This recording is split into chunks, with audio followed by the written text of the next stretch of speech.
ربنا لك الحمد ملء السماوات والأرض وملء ما شئت من شيء بعد.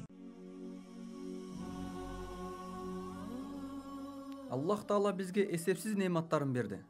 Аларды эсептей турган болсок, эч качан эсептеп бүтө албайбыз. Аллах Таала ыйык Куранда «Ва ин та'удду ни'маталлахи ла тухсуха». Аллахтын берген неаматтарын эсептей турган болсоңор, силер анын эсебине эч качан жете албайсыңар деген. Адам баласына берилүүчү неаматтардан эң чоң неамат бул ыйман. Андан кийинки эле орундагы эле неамат бул адамдын ден соолугу. Бүгүн сиздер менен ушул ден соолуктун улуу неамат экендиги жөнүндө сүйлөшөбүз. Эң өкүнүчтүүсү, адамдардын көпчүлүгү ден соолуктун кадырын билишпейт. Ага ден соолукту берген жана анын денин сак кылган улуу кудуреттүү Аллах Таалага шүгүр кылышпайт. Эгерде жакшылап карай турган болсок, анда Аллахтын сага берген эң чоң жакшылыктарынын бири бул ден соолук экендигин анык билесиң. Ден соолугуң чың болсо, анда сенин жашооңда кандай абал болбосун, мына ушунун баары сен үчүн жеңил болот. Анткени Аллах Таала сенин дениңди сак кылып, сага көптөгөн мүмкүнчүлүктөрдү түзүп берди. Карачы, бутуң менен аман эсен басып жүрөсүң. Колдоруң менен каалаган жумушуңду аткарып жүрөсүң. Көзүң менен каалаган жакты карап жатасың. Мына ушундай 6 саның аман, дениң соо болуп турганы сенин ийгилигиң да. Сен ушундай дениң соо, 6 саның аман болуп туруп да жашоомдун кызыгы кетти, турмуштан кыйналдым, баарынан түңүлдүм, ийгиликке жетпедим, эч нерсе кыла албаймын, мүмкүнчүлүгүм жок болду деп Аллахка нааразы болосуңбу? Эмнеге нааразы болосуң? Аллах Таала Куранда айткан: «Кул хуаллази аншаакум ва жа'ала лакумус сам'a вал абсара вал афида, қалилам ма ташкурун». Айткын, Аллах силерди жоктон бар кылды.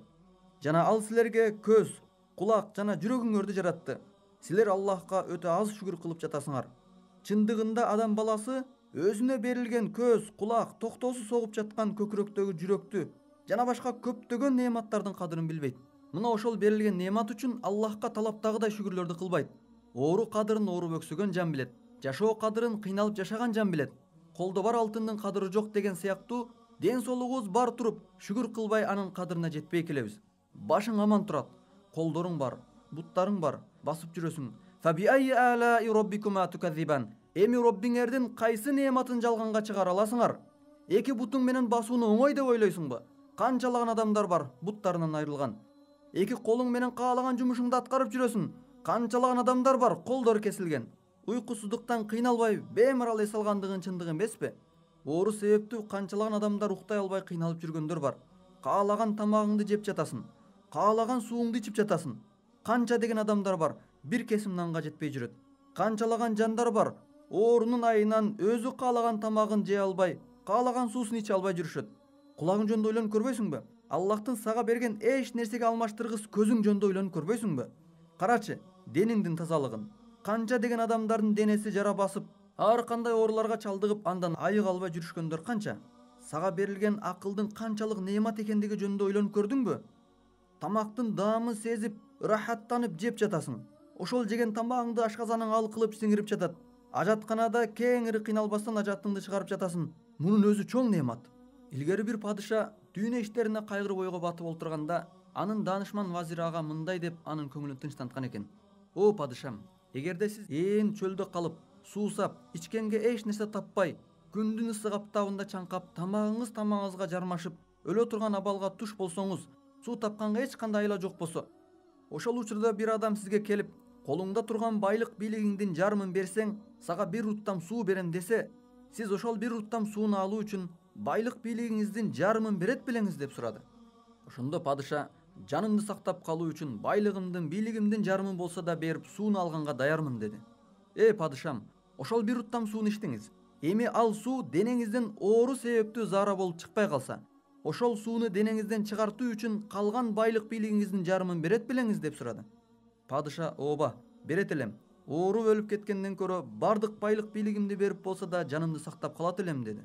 Ошондо даанышман вазири: «Көрдүңүзбү падышам, сиздин дүйнө байлыктарыңыз, сиздин бийлигиңиз бир уттам суунун кирип чыгуусуна тең эмес. Эмне үчүн ушундай баасы бир уттам сууга тең келбеген арзубаган дүйнөгө кайгырасыз? Аллахтын сага берген ден соолук эң бир улуу неамат. Кээ бир адамдар кедей жашаса да, жетиштүү байлыгы болбосо дагы, ага Аллах Таала байлыктан да кымбат болгон ден соолукту берди. Пайгамбарыбыз саллаллаху алейхи ва саллям айткан: "Ни'матани магбунун фихима касирун минан нас, ас-сиххату вал фараг." Адамдардын көпчүлүгү эки неаматтын кадырын билишпейт. Бул анын бош убактысы жана ден соолугу. Эгер билсең, ден соолук эч бир нерсеге алмаштыргыс чоң байлык. Сен мына бул көрүп турган көзүңдү тоодой болгон алтынга алмаштырат белең? Угуп турган кулагыңды күмүшкө толгон бир өрөнгө алмаштырат белең? Эки колуңду дүйнө байлыктарына алмаштырат белең? Албетте жок дээр элең. Ушундай эң кымбат неаматтар сенде бар, бирок сен аны билбей жатасың. Сезбей жатасың. Өзүңдү кайгы кабада жашап жатам деп ойлойсуң. Бир аз байлыгыңды жоготконуңа ызаланып, башыңа келген көйгөйлөргө кайгырып, эч нерсем жок деп наразы болосуң. А сенде эң кымбат болгон ден соолугуң бар го. Өзүңдө бар болгон нерселерге ыраазы болуп шүгүр кылбайсыңбы? Негизи биз адам баласы бир нерсенин кадырын аны жоготкондон кийин гана билебиз. Дайыма колубузда жок болгон нерселерди гана көрөбүз. Бар нерселерди көрбөйбүз. Колубузда бар нерселерге карайлычы. Жогубузга караганда бар нерселерибиз көбүрөөк. Кыргызда жакшы сөз бар го, кедейди көчкөндө көр деген. Эч нерсем жок деген адам бир көчүп көрсүн, канча буюму бар экендигин мына ошондо билет. Эч нерсем жок деген адам бир ооруп көрсүн, кандай неаматтардын үстүндө жүргөнүн ошондо билет. Бизде жок болгон нерсе өзү санай кетсек аз эле. Бизде жок нерселерди бармактар менен эсептеп койсо болот. Бирок бизде бар нерселерди эсептесек, анын эсебине жете албайбыз. Аллах Таала ва ин та'удду ни'маталлахи ла тухсуха. Аллахтын берген неаматтарын эсептей турган болсоңор, силер анын эсебине эч качан жете албайсыңар деген. Бул аяттын мааниси Аллах Таала сага эсепсиз өтө көп жакшылыктарды берди. Ал жакшылыктарды санаймын десең эч качан эсебине жете албайсың. Анткени ал неаматтардын чеги жок, эсепсиз. Мусулман бир тууганым, бул неаматтарды бар кезинде жок болуп кетелегенде кадырын билгин. Хадисте келген: оору келбестен мурда ден соолугуң жөнүндө ойлон. Ден соолуктун барында Аллахтын сага буйруган буйруктарын аткаргын жана Аллахтын сага берген ушул неаматтарына шүгүр кылгын. Күчүң барда таш чайна дейт го, кийин өкүнүп калбагыдай болгун. Жашы бир канчага барып калган бир карыя: ден соолугум барында күчтүү элем, баарына өзүм жетип өзүм кылчумун. Эми ден соолугум жок болгондо эч нерсе кыла албай калдым деген экен. Басып жүргөн бутуң баспай калганда, жумуштарды кылып чарчабаган колуң ооруп калганда, көрүп жүргөн көзүң көрбөй калганда, ден соолуктун кадыры канчалык экендигин мына ошондо билесиң. Бир оорукчан адам айткандай: бул жашоодо эч качан ооруп кыйналган адам болбосун. Оорудум деп ыйлаган көз жаш, оорудум деп жалдыраган жан, оорудум деп өксүгөн жан болбосун дегендей, ооругандар аз болуп, оорубай жашаңыздар деп Аллахтан дуа кылабыз. Ошондуктан сен азыртан Аллахтын бизге берген ден соолук неаматына шүгүрлөрдү кылгын. Антпесең Аллах Таала сенден бул неаматты алып коет. Ал эми шүгүр кылсаң, Аллах Таала сага неаматтарын көбөйткөндөн көбөйтө берет. Аллах Таала Куранда: "Ла ин шакартум ла азиданнакум." Эгер шүгүр кыла турган болсоңор, анда мен силерге көбөйтүп берем деген. Эгерде биз Аллахтын берген неаматына шүгүр кылып, анын буйруктарын аткарсак, бул дүйнөдө эле эмес, акыретте да сооп сыйлыктарга жетебиз. Аллах Таала Куранда: "Васанаджизи шакирин." Биз шүгүр кылуучу адамдарга жакшылыктарды тартуулайбыз деген. Аллах Таала бизди шүгүр кылуучу пенделеринен кылсын.